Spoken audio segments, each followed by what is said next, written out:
شروع کرتا ہوں اللہ کے ببرکت نام سے جو نہایت رحم کرنے والا ہے۔ پرانے وقتوں کی بات ہے کہ ایک شخص بیان کرتا ہے کہ وہ صبح صبح بازار میں کچھ خریدنے کے ارادے سے نکلا تھا۔ بازار میں ضرورت اشیاء خریدنے کے دوران اس نے ایک رونے کی آواز سنی۔ اس نے اپنے ارد گرد دیکھا تو کوئی بھی نہیں تھا۔ تھوڑی دیر بعد اس نے پھر وہی رونے کی آواز سنی اور پیچھے مڑ کر دیکھا تو دور کونے میں ایک بزرگ فقیر کھڑا رو رہا تھا۔ اس کو چپ کروانے اس کے پاس کوئی بھی نہیں آ رہا تھا، تو میں اس کے پاس گیا اور اس سے رونے کی وجہ پوچھی۔ پہلے تو اس نے بتانے سے گریز کیا، مگر میرے بار بار اصرار کرنے پر اس نے مجھے بتایا کہ وہ اللہ اور اس کے بندوں کے درمیان صلح کروانا چاہتا ہے۔ تو میں نے کہا یہ تو اچھی بات ہے، اس میں مسئلہ کیا ہے؟ تم اس بات پر رو کیوں رہے ہو؟ اس نے جواب دیا کہ میں نے اللہ اور اس کے بندوں سے بات کی ہے۔ تو میں نے پوچھا پھر کیا کہا انہوں نے؟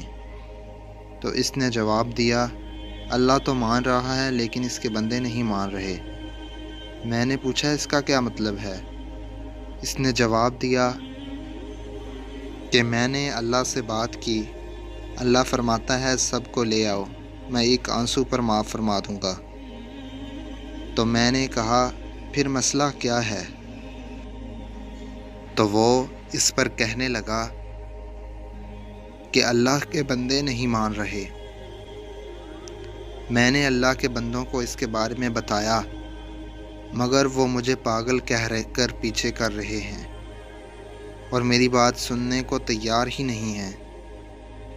اس بزرگ کی بات میرے دل کو لگی اور کچھ دیر بعد میں اپنے گھر واپس چلا گیا۔ کچھ عرصہ بعد میں نے جمعہ کی نماز پڑھی اور فاتحہ کی نیت سے قبرستان کی طرف چل پڑا۔ میں جیسے ہی قبرستان پہنچا تو دیکھا کہ وہی بزرگ کھڑا رو رہا تھا اور پہلے کی طرح اس دفعہ بھی اس کے پاس کوئی نہیں تھا، اور میں اس کے پاس گیا اور اس سے کہنے لگا کہ اب کیا ہوا، اب کیوں رو رہے ہو؟ اس نے جواب دیا آج میں نے پھر سوچا کہ اللہ اور اس کے بندوں کے درمیان صلح کروا دوں۔ تو میں نے پوچھا کیا ہوا پھر؟ اس نے جواب دیا معاملہ وہی ہے مگر حالات بدل گئے ہیں۔ میں نے پوچھا اس کا کیا مطلب ہے؟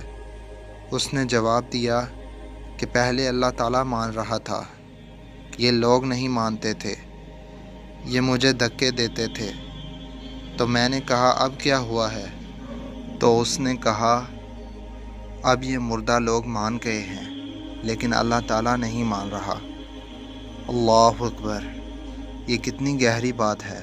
اگر ہم اس پر غور کریں تو اس میں بہت بڑا سبق چھپا ہوا ہے جس سے ہم غافل ہیں۔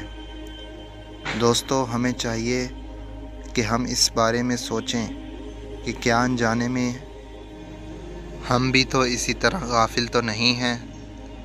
اگر کوئی اللہ کی طرف بلانے والا ہمیں دعوت دے تو ہم اسے بھی اسی طرح جھڑک اور ڈانٹ کر پیچھے کر دیتے۔ اس کے علاوہ ہمیں اس بات پر بھی غور کرنا چاہیے کہ یہ زندگی تو عارضی ہے، اس نے ایک نہ ایک دن ختم ہو جانا ہے۔ ایسا نہ ہو کہ ہم اللہ کو راضی ہی نہ کریں اور بہت دیر ہو جائے، پھر ہم اس وقت تک نہ پہنچ جائیں کہ جس دن ہماری توبہ کو قبول ہی نہ کیا جائے اور اللہ تعالیٰ ماننا ہی نہ۔ اس لیے ہمیں اپنی زندگیوں پر غور کرنا چاہیے اور ہمیں چاہیے کہ ہم اللہ کو منا لیں۔ اللہ تعالیٰ سے دعا ہے کہ وہ ہمیں سوچنے سمجھنے کی توفیق عطا فرمائے۔ کمنٹ سیکشن میں آمین لکھنا نہ بھولیں۔